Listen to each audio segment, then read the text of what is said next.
short and sweet episode today. After playing Luna and Jurassic Park in the previous episode, and before Zombies, Aladdin and Plock come out, there were two little platformers here that I missed playing in 2011. So here we go. Interplay apparently had a lot of success with Clay Fighter, and so they followed on with a similar concept of graphics, this time with a platform game. This is Claymates. Thanks to HSP39 for recommending this one.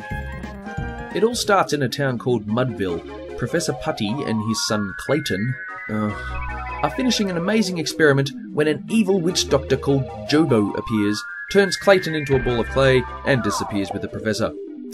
Hardly an original tale, I know, but at least the intro's nice and quick so we can get straight into the action. As you can see, Claymates is a simple, jolly, bright and colourful platform game in which you can turn your little ball of clay into one of 5 different animals. We've got Oozy the rat, Globmeister the gopher, Muckster the cat, Dodo the bird, and Goopy the fish. Transformations happen when you touch a coloured ball of clay. You don't want to stay as the blue blob, it's one hit and you're out. Being an animal offers at least a little bit of protection.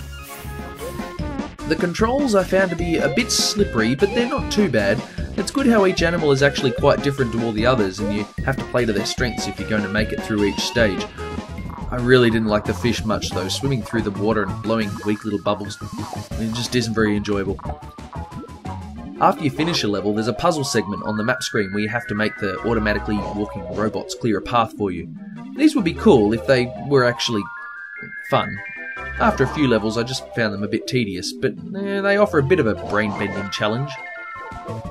Apart from this, there's really not much in here that's surprising. It's one part Little Nemo, one part Sonic, one part generic platform game.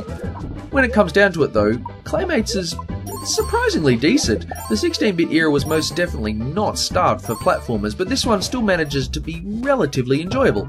It's not a classic by any stretch of the imagination, but if you've got some hankering for some old-school platform fun, you could do a lot worse.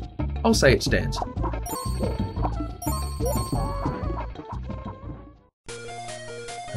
Here we are again.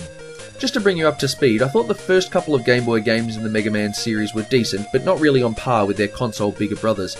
The third one I thought was really pretty good, if a bit difficult, but in a Mega Man game that's not necessarily a terrible flaw. That brings us here, to Mega Man 4. The second you turn on your Game Boy you can see a new level of polish here. The game starts with a proper cutscene, check it out, sweet! You need to remember that this was made after the series had finished up on the NES, so the developers had 6 great games to model this on. Like the others, we've got bosses from 2 of the NES games. In this instance, it's the 4 leftovers from the original Mega Man 4, and 4 newies from Mega Man 5.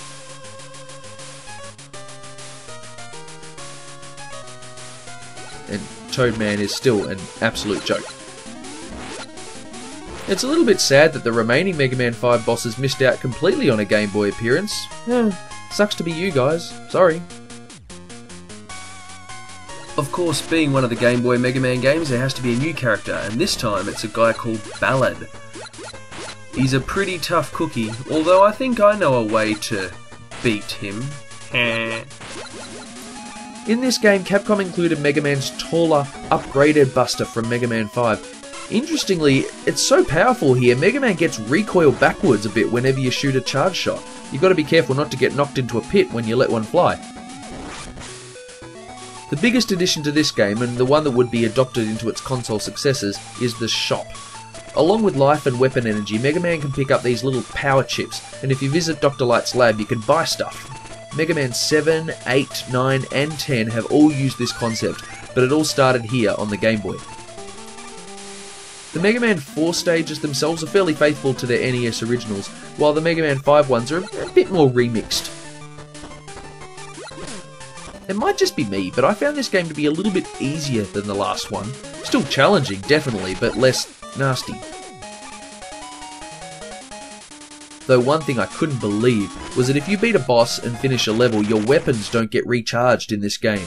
That's like Mega Man blasphemy. I wonder why they chose to do this.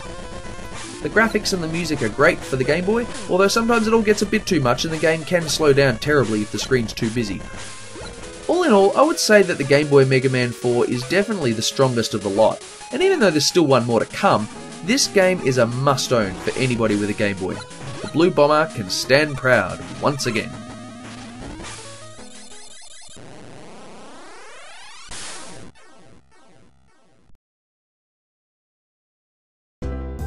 Well, that's it once again.